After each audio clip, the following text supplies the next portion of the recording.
Good day everyone, this is our presentation about the country Malaysia. Overview of the country. Malaysia is a federation of 13 states and 3 federal territories.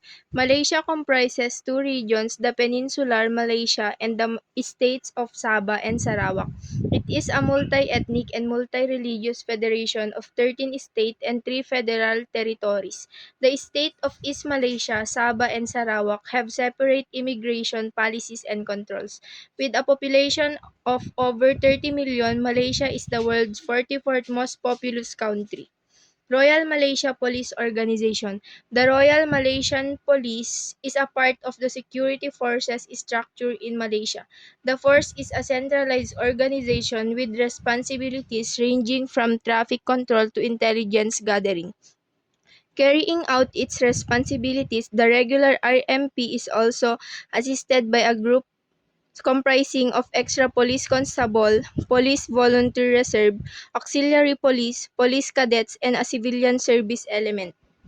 The flag and insignia of the Royal Malaysia Police has a blue-colored background which symbolizes the Malaysian masses. In the center of the flag is the PDRM symbol colored silver or white.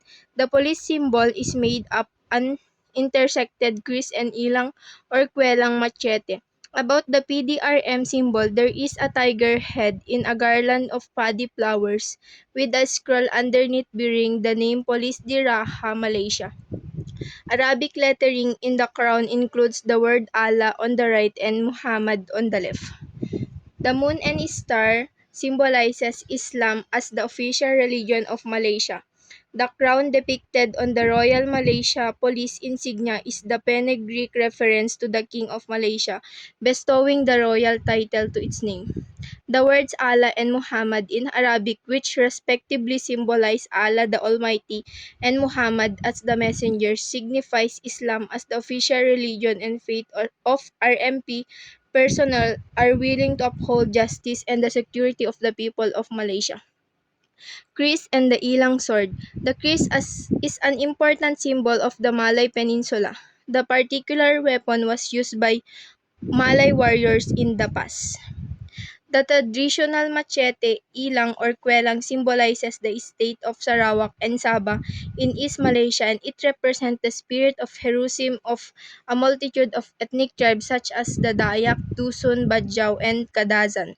Tiger head symbolize courage, strength, and spirit of RMP. Paddy flower is a reference to paddy and rice, the staple food for Malaysian, and it signifies national prosperity. Sang Saka Biru, the PDRM flag is called the Blue Perennial or Sang Saka Biru. Each color has its own distinctive meaning and the flag symbolizes the force's pride and integrity. The uniform insignia of Royal Malaysian Police. Inspector General of Police, the Deputy Inspector General of Police, Commissioner of Police, Deputy Commissioner of Police, Senior Assistant Commissioner of Police, Assistant Commissioner of Police. The Superintendent of Police, Deputy Superintendent of Police, Assistant Superintendent of Police, Inspector, Probationary Inspector. The Sub-Inspector, Sergeant Major, Sergeant, Corporal, Lance Corporal, Constable. This is the uniform of the Royal Malaysian Police. Royal Malaysia Police rank classification. Inspector General grade, Inspector General of Police, Deputy Inspector General of Police, Commissioner of Police Department, Deputy Commissioner of Police, Senior Assistant Commissioner of Police, Assistant Commissioner of Police.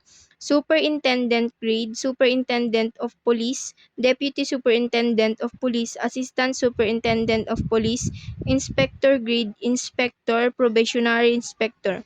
Enlisted grade, Sub-Inspector, Sergeant Major, Sergeant Corporal, Lance Corporal, Constable.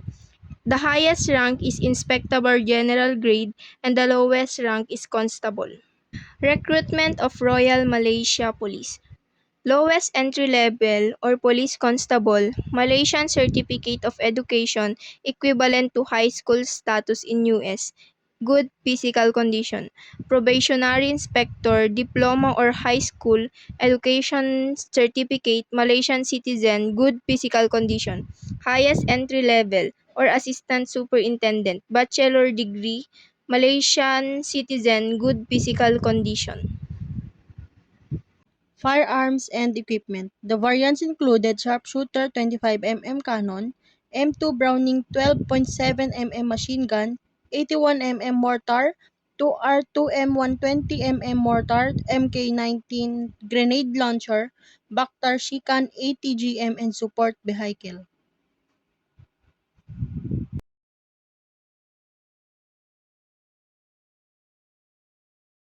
Best practices of Royal Police. Rakan Cop Friends of Cops, a community outreach program launched on August 9, 2005. The RMP constantly cooperates closely with the police forces worldwide, including from those SOC's neighboring countries: Indonesian National Police, Philippine National Police, Royal Brunei Police Force, Royal Thai Police, Singapore Police Force, Vietnam People's Public Security. Other details: volunteer police, police volunteer reserve normal citizens, police undergrad volunteer corps, automatic to inspector after 3 years training. RELA Corps is a paramilitary civil volunteer corps formed by the Malaysian government. Their main duty is to check the traveling documents and immigration permits of foreigners in Malaysian cities, including tourists, visitors, and migrants, to reduce the increasing rate of illegal immigrants in Malaysia. Trivia: it's a constitutional monarchy. Malaysians don't really think of themselves as Malaysian. It has world largest cave chamber. It has the oldest tropical rainforest, some incredible wildlife outside of the rainforest. This is the end of our presentation. Thank you.